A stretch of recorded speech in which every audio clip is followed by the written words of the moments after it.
Olá pessoal do IBA, tudo bem? Eu sou o Miller, sou redator. Nós estamos aqui na Bienal do Livro e agora nós vamos ter um papo com Marina Carvalho. Marina Carvalho é autora dos livros Simplesmente Ana e a sua mais recente obra Ela é uma Fera. No iba.com.br você pode baixar por um preço bem legal, R$1,40. Vamos começar a conversa? Tudo bem, Marina? Tudo bem. Você pode falar um pouco sobre você, sobre a sua vida, suas origens? Então, eu sou de Minas, eu nasci numa cidade que se chama Ponte Nova, bem perto de Ouro Preto, próximo a Belo Horizonte. E eu sempre gostei muito de ler, desde muito nova. Eu sempre li as revistas do Maurício de Souza, acho que foram elas que me incentivaram a gostar ainda mais de ler. E quando eu já tinha uma certa idade, eu decidi que eu queria fazer jornalismo para eu ficar bem perto mesmo do mundo das palavras, né? Do mundo das letras. E eu achava que com o jornalismo eu iria melhorar minha técnica de escrita e até mesmo a criatividade, o que na verdade não aconteceu, porque o jornalismo é bem diferente do mundo que eu gosto, que é a escrita criativa. O jornalismo é uma escrita mais técnica por causa da área mesmo. E aí eu me mudei para Belo Horizonte, estudei, fiz o jornalismo lá, trabalhei, depois voltei para minha cidade e muito tempo mesmo sem escrever nada do que eu gostava, eu voltei a escrever. E ano retrasado eu decidi tentar uma publicação com uma das minhas histórias. Que bacana. E de onde você tirou a ideia de fazer essa releitura de A Megera do Mar? Eu gosto muito de Shakespeare, gosto muito das comédias de Shakespeare, bem mais do que os dramas, do que as tragédias. E eu tinha acabado de escrever um livro, em novembro eu estava de férias, sem nenhuma atividade, não ia viajar, eu decidi por conta própria escrever uma releitura de Shakespeare despretensiosamente, para eu me divertir. E eu, durante 3 semanas, planejei e escrevi essa releitura e guardei. Deixei guardada, não tinha nenhuma intenção ainda com ela, até que deu um clique. Aí eu conversei com o editor, com o Thiago, e surgiu essa ideia bem inusitada de publicar o Ela é uma Fera, nesse formato bem bacana, de um jeito promocional para que todo mundo tivesse acesso. Ah, que bacana. E quando vocês decidiram lançar ele em e-book, qual foi o motivo, assim? Qual foi o insight que vocês tiveram? Assim, não, nós vamos lançar em e-book, não no físico. Porque o e-book, o processo é mais rápido e o meio de atingir as pessoas também é bem mais fácil de alcançar. Como é uma coisa de um incentivo à leitura, através do e-book isso foi uma maneira mais rápida, mais ágil de alcançar esses leitores, através de uma releitura de um clássico, por meio de uma ferramenta tão moderna, tão distante, né, da época de Shakespeare. E é uma forma, né, de alcançar as pessoas de uma maneira mais ágil. Está alcançando mesmo. No IBA, por exemplo, ficou em várias semanas com os livros mais vendidos. Ainda assim, nós ainda estamos ele ainda está no topo, vamos dizer assim, no top 10, né? Mesmo já não sendo tão atual, foi lançado há uns 2 meses. Julho, acho que é início de julho, por aí. Então acho que o objetivo tá sendo conquistado. Sim. E é uma surpresa para mim, porque por ser digital, muitas pessoas ainda têm essa aura de preconceito contra o e-book, mas eu vi que com ele as coisas aconteceram diferente. As pessoas apostaram na proposta de ser e-book e o fato, né, dele ter ficado várias vezes entre os mais vendidos prova que esse preconceito está caindo aos poucos.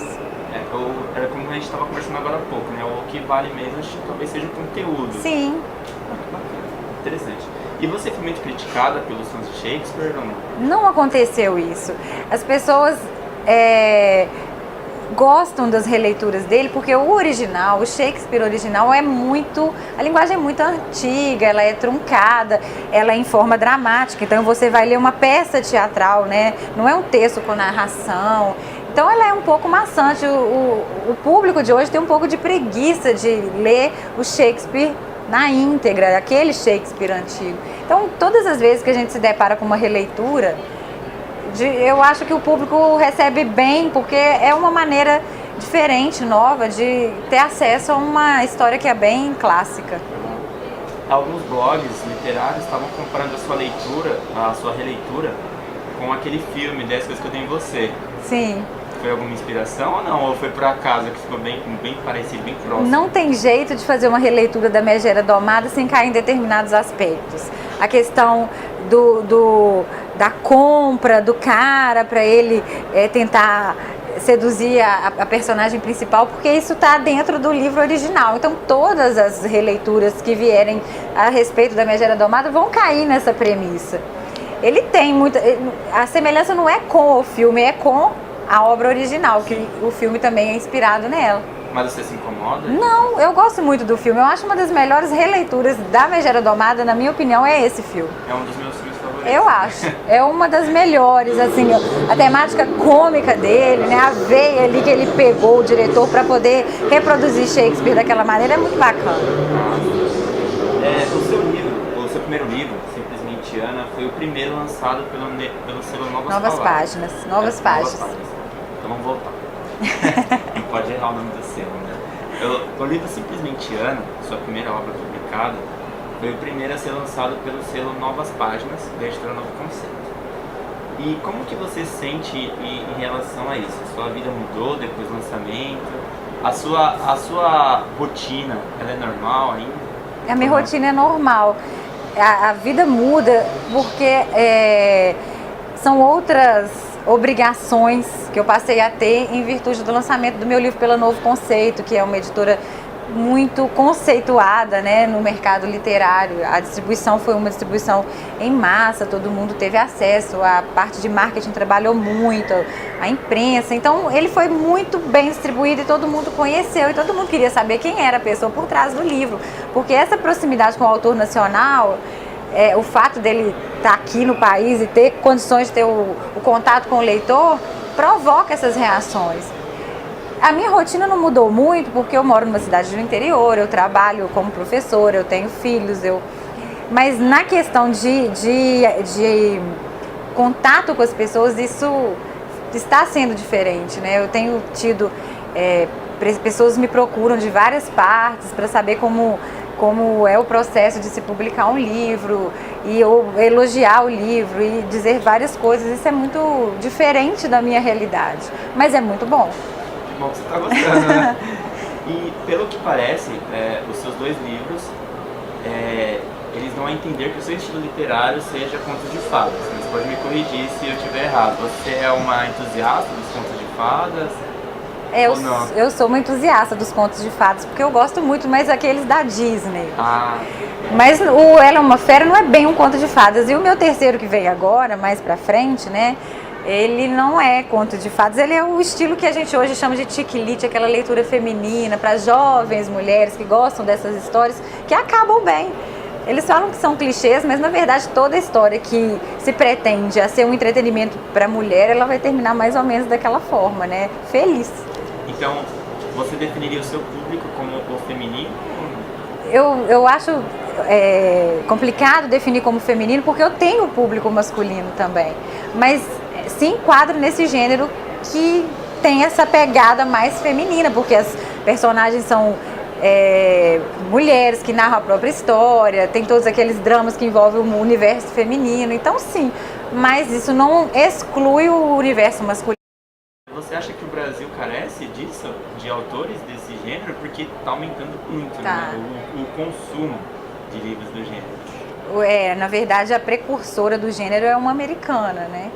E lá fora, esse gênero já é bem conhecido. E o Brasil absorveu esse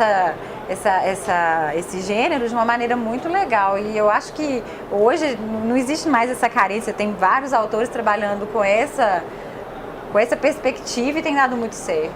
A Novo Conceito, por exemplo, ela é muito famosa, né? Por trazer esses livros, né? E agora está lançando uma autora brasileira desse gênero, né? Sim. Agora, eu queria fazer uma pergunta que a gente se questionou bastante lá na nossa redação. Como que a Novo Conceito encontrou você? Eu encontrei a Novo Conceito. A Novo Conceito, assim como várias editoras, tem um processo de análise de originais. E assim que eu terminei de escrever o Simplesmente Ana, eu fiz o cadastro no site E o cadastro é somente informações a respeito da obra, se é mesmo, se ela é original. E eu tinha que escrever alguns dados bem básicos. E a partir desse cadastro, eu fui sendo acionada para participar de um processo de avaliação do original, que teve algumas outras etapas, até que no finalzinho eu tive a resposta que tinha sido aprovada. Então foi um processo que eu busquei, né, e que a Novo Conceito avaliou e deu um ok, bem positivo. Que bom. Você quer mandar um recado para os seus fãs? Eu quero dizer sim, que eu fico muito feliz com o retorno que eles têm me dado, seja através do Facebook, do Twitter, do meu e-mail. Eu recebo muito contato, muito, por dia. Várias pessoas me procuram, me pedem para responder entrevistas para os blogs. Isso é muito bacana. Eu acho que o autor, quando ele se propõe a publicar, é porque ele espera que sua obra ela tenha um público que agrade daquilo que você escreveu e que demonstre isso de alguma forma. E eu tenho sido muito feliz com esse contato, porque eu tenho visto, ouvido e conhecido pessoas que me dizem, é isso aí, você está no caminho certo. Então eu quero agradecê-los, né, por todo esse carinho comigo, que está sendo muito especial. É só um adendo, né? Uma coisa que eu acho interessante é que a sua história, ela demonstra que tanto os seus fãs quanto outras pessoas podem chegar onde você chegou, com histórias originais, né? Você acha que você pode ser uma precursora, talvez, de uma nova safra de autores novos? O que você acha? Eu acho que o cenário é muito propício ao autor nacional. Muito, as editoras estão investindo, os autores nacionais estão perdendo o medo de arriscar, porque está havendo aí uma quebra de barreira, de paradigma. Antigamente, o autor nacional tinha um preconceito contra ele, se ele não fosse um daqueles já consagrados, né, ele não tinha muito espaço. Agora o leitor abriu os braços, as editoras abriram, os próprios autores se arriscam mais, né? Então eu acho que o momento é esse. Quem quer publicar um livro, está na hora de mostrar as asinhas. Ficou a dica, agora. Tudo tá certo então, Marina. Foi um prazer conversar com você. Obrigada, o prazer foi todo meu.